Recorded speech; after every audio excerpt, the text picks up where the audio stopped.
नमस्ते मित्रों, जय श्री हरि।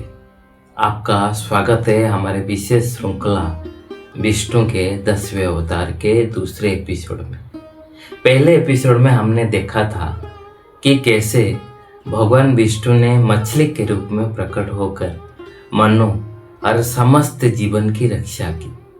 आज हम बात करेंगे उनके कुर्म अवतार यानी कछुए के रूप में दूसरे अवतार की। इस बार भगवान ने लिया नया रूप।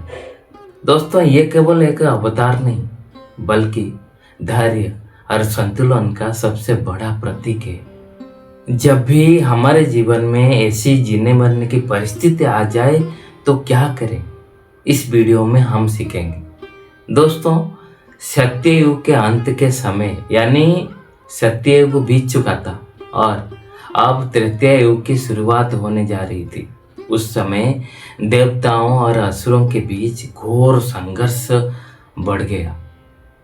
असुरों के अत्याचार इतने बढ़ गए थे कि देवताओं की शक्ति दिन ब दिन क्षीण हो गई। इंद्र का ऐश्वर्य और शक्ति संपूर्ण नष्ट हो गया। देवताओं के आयुध काम नहीं कर रहे थे। असुरों ने देवलोक पर कब्जा कर लिया और देवलोक पर संकट छा गया। तब सभी देवता ब्रह्मा जी के पास गए और अपनी समस्या बताई। ब्रह्मा जी बोले, इस समस्या का समाधान वही पालनहार ही करेंगे, चलो उन्हीं के पास।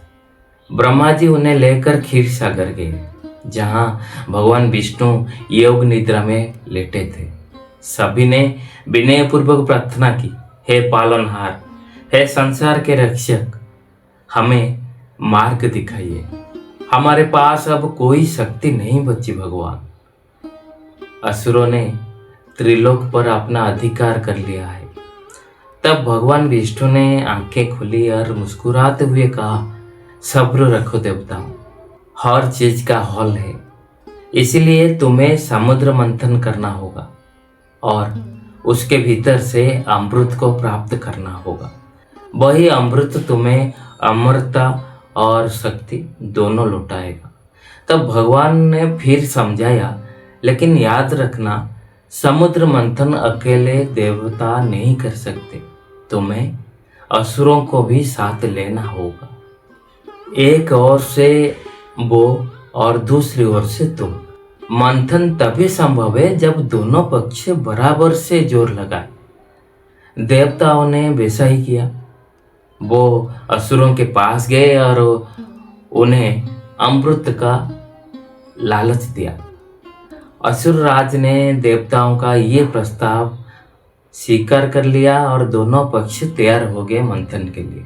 तब क्या, फिर समुद्र मंथन के लिए सबसे पहले मंथन चाहिए थी, यानी केंद्र बिंदु। तब खोजा गया कि केंद्र कौन बनेगा।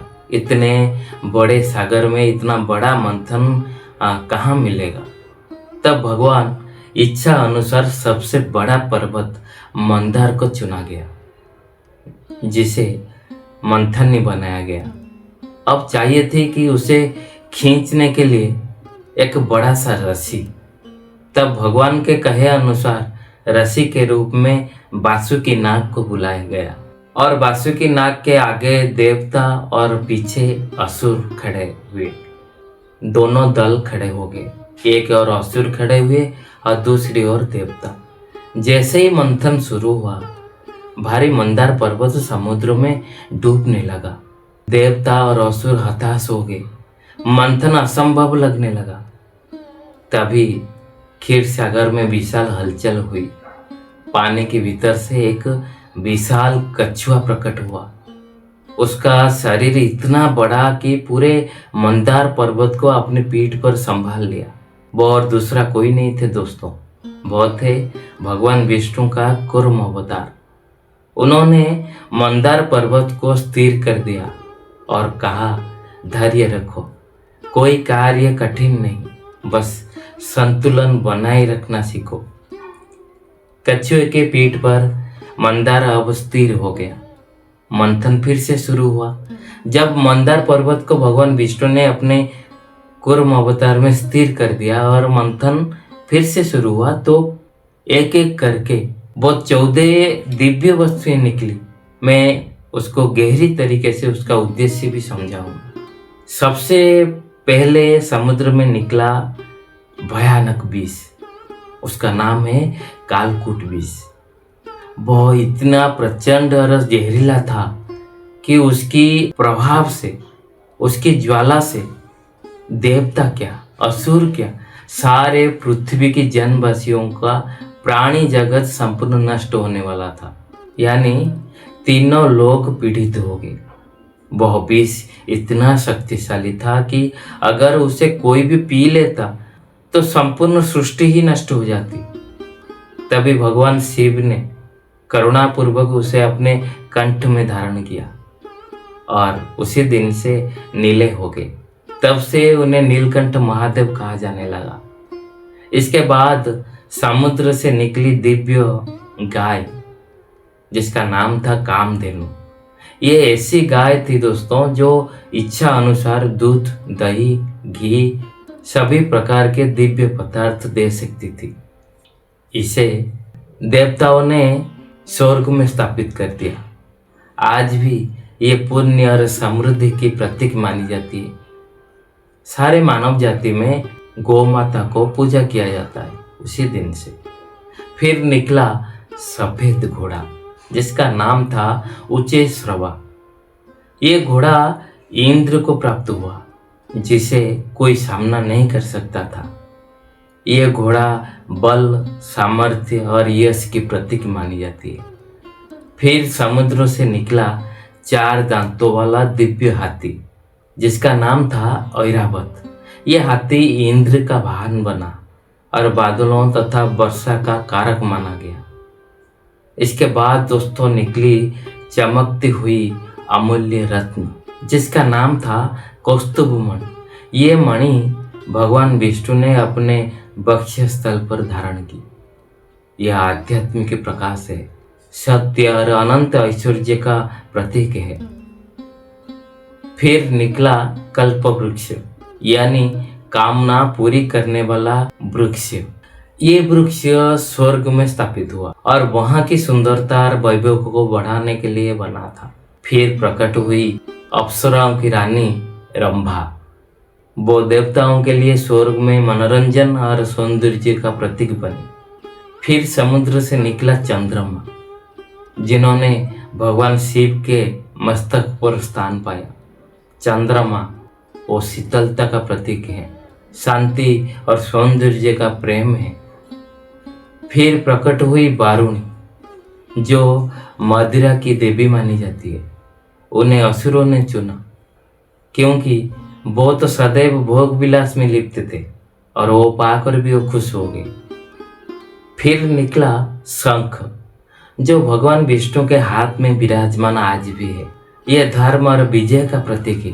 जब भी युद्ध का कहीं घोषणा होती है तो पहले ये शंख का नाद सुनाई देती है और ये शंखनाद से नकारात्मक जितने सारे शक्तियां हैं आसपास सब दूर हो जाती है। इसके बाद प्रकट हुए देवताओं के वैद्य, जिनके नाम थे धन्वंतरी। वे अमृत कलश लेकर प्रकट हुए और आयुर्वेद के जनक बने। आज भी उन्हें आयुर्वेद और चिकित्सा का देवता माना जाता है।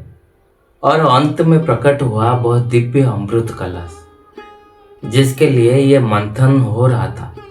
देवताओं ने भगवान विष्णु की मोहिनी रूप की सहायता ली और असुरों को चकमा देकर अमृत प्राप्त कर लिया। मंथन के मध्य में प्रकट हुई थी माता लक्ष्मी जी की।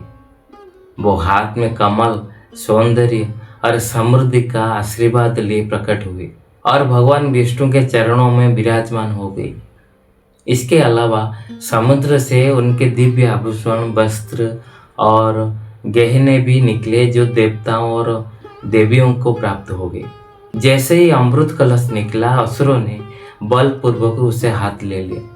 देवताओं की आंखों में निराश छा गई। तभी भगवान विष्णु ने मोहिनी रूप धारण किया। एक सुंदर स्त्री बनकर उन्होंने असुरों को मोहित कर दिया और चतुराई से अमृत देवताओं को पिला दिया। तो वह असुरों ने जब तक ये समझ पाया तब तक बहुत देर हो चुकी थी और उसके बाद एक असुरों ने छुप के देवताओं के बीच में गलकर थोड़े से अमृत पान कर लिए। तभी भगवान विष्णु ने अपने सुदर्शन चक्र से शरीर और सिर को अलग कर दिए। तभी से एक का नाम राहु निकला और दूसरे का नाम केतु। तब इतने सारे कांड होने के बाद मंथन पूरा हुआ।